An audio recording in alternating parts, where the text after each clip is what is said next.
Hello students, welcome back to my channel physics समझो। तो student, आज के इस वीडियो में हम लोग एससी वर्मा बुक के एक्सरसाइज का क्वेश्चन नंबर 28 डिस्कस करने वाले हैं। ठीक है, तो चलिए स्टार्ट करते हैं। तो student, question current two identically charged particles are fastened to the two ends of a spring constant 10 100 newton per metre and natural length 10 centimetre. यानी स्टूडेंट, एक स्प्रिंग है और उस स्प्रिंग के दोनों एंड्स पे टू आइडेंटिकली चार्ज पार्टिकल हैं। ठीक है, और उस स्प्रिंग का जो नेचुरल लेंथ है वो 10 सेंटीमीटर गिवन है और स्प्रिंग कांस्टेंट हमारा कितना है 100 न्यूटन पर मीटर। ठीक है, तो देखिए पहले बना लेते हैं। ये हमारा एक एंड हो गया स्प्रिंग का। ठीक है, ये हमारा स्प्रिंग हो गया और ये स्प्रिंग का दूसरा एंड है बी। ठीक, अब इसका जो नेचुरल लेंथ है वो कितना है 10 सेंटीमीटर और स्प्रिंग का जो स्प्रिंग कांस्टेंट है वो 100 newton per metre. Clear.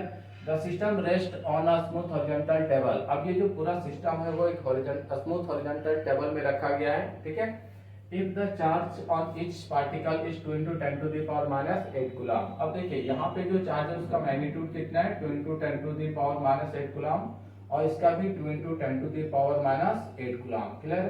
Find the extension in the length of the spring. अब इस स्प्रिंग में जो एक्सटेंशन होगा यानी लेंथ में जो इंक्रीजिंग होगा वो इंक्रीजिंग हमें क्या करना है फाइंड करना है। Assume that the extension is small as compared to the natural length। अब जो स्प्रिंग में एक्सटेंशन हो रहा है, लेंथ में जो एक्सटेंशन हो रहा है वो ओरिजिनल लेंथ के कंपेयर में क्या है बहुत ही कम है। ठीक है, ऐसा एज्यूम कर ले रहा है। तो चलिए स्टार्ट करते हैं। तो देखिए यहाँ पे जो चार्ज है लेट Q1 है ना और यहाँ पे जो चार्ज है उसको कितना मान ले रहा है Q2। अब ये दोनों मैग्नीट्यूड में सेम है और दोनों का नेचर भी क्या है सेम है। ठीक है, तो अगर सेम नेचर के होंगे तो क्या होता है दो चार्जेस का अगर नेचर सेम हो तो उनके बीच क्या होगा प्यार या दुश्मनी, तो दुश्मनी होगा।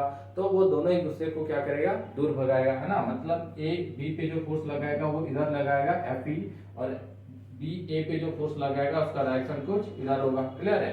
अब जैसे ये दोनों एक दूसरे पे रिपल्सिव फोर्स लगाएंगे क्या होगा इस स्प्रिंग का लेंथ धीरे धीरे धीरे बढ़ना स्टार्ट हो जाएगा, है ना, फैलना स्टार्ट होगा। तो जैसे इस स्प्रिंग में फैलावाना स्टार्ट होगा ये स्प्रिंग भी क्या करता है अपने ओरिजिनल पोजीशन को रिगेन करने के लिए एक फोर्स अप्लाई करता है। उस फोर्स को हम लोग क्या बोलते हैं यहाँ पे स्प्रिंग फोर्स। ठीक है, तो जो इलेक्ट्रोस्टैटिक फोर्स है उसके जस्ट अपोजिट कौन काम करेगा हमारा स्प्रिंग फोर्स। तो अगर ये इलेक्ट्रोस्टैटिक फोर्स इधर लग रहा है तो स्प्रिंग फोर्स किधर लगेगा इस डायरेक्शन में। ठीक है, और ये स्प्रिंग फोर्स होता कितना है ये स्प्रिंग फोर्स हो जाता है हमारा Kx। क्लियर है। तो देखिए अगर ये अपने ओरिजिनल पोजीशन को रिगेन करना चाहता है तो इसको बैलेंस करना पड़ेगा किससे Fe, यानी जितना Fe लग रहा है बाहर की तरफ उतना ही कितना लगेगा लगाना पड़ेगा स्प्रिंग को खुद अंदर की तरफ, है ना। यानी स्प्रिंग फोर्स जो किसको बैलेंस करेगा इलेक्ट्रोस्टैटिक फोर्स को। क्लियर है। तो यहाँ पे क्या हो जाएगा तो देयरफॉर Fe = Kx। क्लियर है। तो देखिए Fe क्या हो जाएगा तो K Q1 Q2 upon R², है ना। तो यहाँ पे जो डिस्टेंस है उसको हम लोग मान ले रहे हैं R, तो ये हो गया R² = Kx। क्लियर।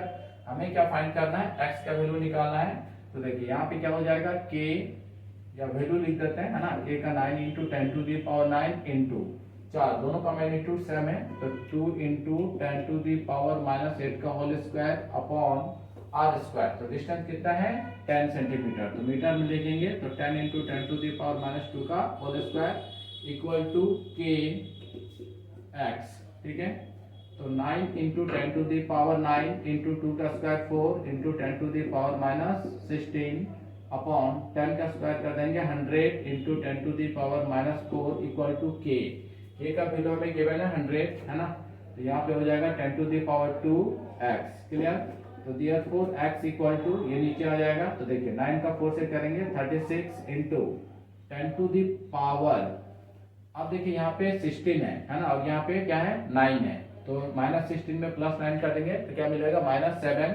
अब ये ऊपर चला जाएगा। ठीक है, तो या फिर पहले लिखते हैं -7 और ये यहाँ पे हो जाएगा आपका 10 टू द पावर -4 और यहाँ पे +2 तो कितना हो जाएगा -2, ये नीचे आ जाएगा और 2। ठीक है, तो ये हमारा खत्म हो जाएगा यानी इधर क्या हो गया हाँ x हो गया। ठीक है, तो x = 36 into 10 to the power -7। Clear.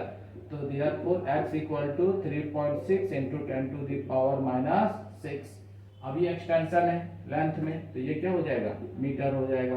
Clear है, ये हमारा x आ गया। यानी जो स्प्रिंग है उस स्प्रिंग के लेंथ में कितना एक्सटेंशन आया तो 3.6 into 10 to the power -6 metre का। Clear student.